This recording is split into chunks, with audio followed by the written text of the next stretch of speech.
words that started my deep admiration for one Adam Driver. You must know that I'm a Scorpio and I feel things at either a 0 or a 10. There's no in between. And I've been working on self-modulation as a way to self-improve. So I'm trying to learn how to talk about Adam Driver in a normal way. This is not the only t-shirt with his face on it that I have been gifted. It is the one I like more, but you know, I realized that I had an issue or a problem, some would say, my senior year of college. I was taking this documentary production class. I went to Notre Dame, which is relevant. Go Irish.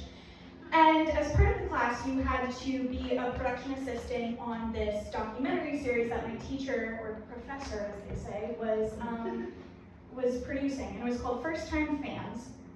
And the gist of it was basically that you took someone who had never been to Notre Dame, and you took them to Notre Dame for a game day, and that was it, and they just kept doing that. And so it was like Notre Dame, UVA was coming up, and we were going to be doing this short on this guy who went to Notre Dame, worked on the movie Rudy, and then became a director, and he had this actor best friend who had never been to Notre Dame. And he was like, we're bringing him. So that was what was happening. I was scheduled to work with my best friend Kelly like during the actual game, until this boy in my class, Matthew, texted me and Kelly and was like, hey guys, I really want to hang out with my cousins who are visiting during the game. I want to tailgate with them. Could you please take my shift? I'll pay you. And Gretchen was like, hey Matthew, I'll take your shift. No need to pay me. I was really smart. I don't know, I wish I had gotten like $50 out of that. I was just trying to do anything to impress a man.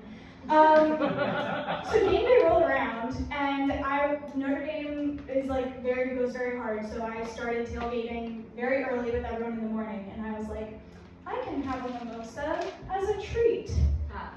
One mimosa turned into 2 mimosas. 2 mimosas turned into, hours later, me finding myself in the basketball stadium bathroom doing a one-woman photo shoot. If you ever get money from me on Venmo, that is my profile picture, and I love it. So then I realized, oh, it's time for me to report to work.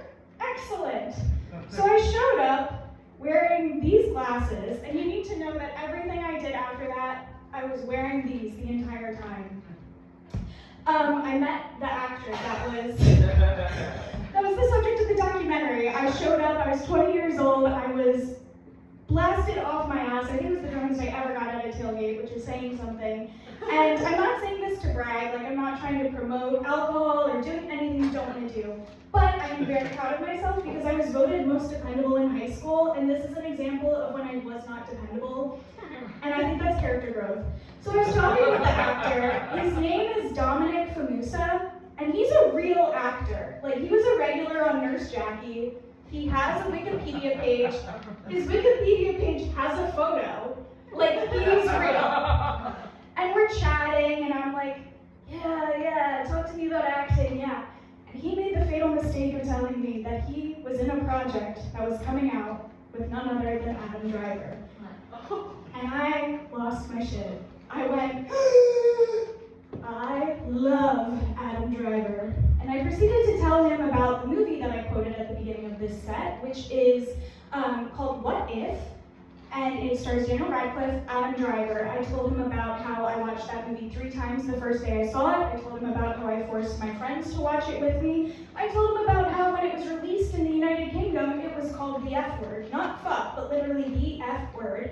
And how I thought that was kind of kooky. I don't know. And I just talked to this actual actor about this other actor that I thought was way better than him and whose work I had actually seen. And that was when I realized I had a little bit of a problem. When I was self-reflecting later that day, it probably was the moment when they told me my job was to drive them all around on a golf cart. And I'm not trying to promote drunk driving, but I will say I've never been more locked in than when I was avoiding like old priests, middle-aged Catholic guys, little kids kids dressed up as leprechauns. I even did like one of those like backwards like things into the parking lot. It was really cool. Dominic, if you ever see this, I'm really sorry. I respect your work. And Adam, if you see this, I am so much more chill now.